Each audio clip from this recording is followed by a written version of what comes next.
श्री गोपाळ कृष्ण भगवान की जय। लीळा नंबर 46। गवड्याचा डोळा खाली पाडून पुन्हा लावणे।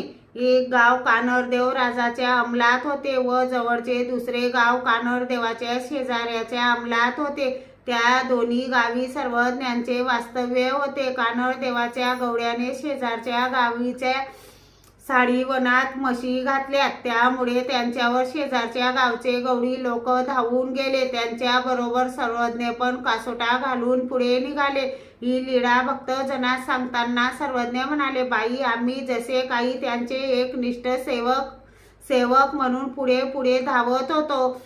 आम्ही शिष्टाई अर्थात मध्यस्थी करू लागलो तेव्हा कानरदेवाचे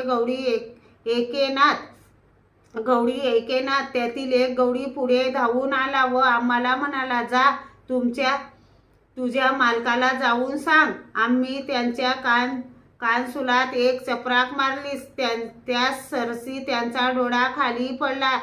आम्ही त्यांचा डोळा उचलला व पूर्ववत बसवला। यावर श्रीमुखीचे उच्छिष्ट पान बांधले, त्यांचा डोळा चांगला झाला। नंतर तो लोकांना म्हणू लागला, सर्वज्ञांनी मला मारले नाही, मला माझा डोळा दिला। मग त्यांनी शिष्टाई मान्य केली।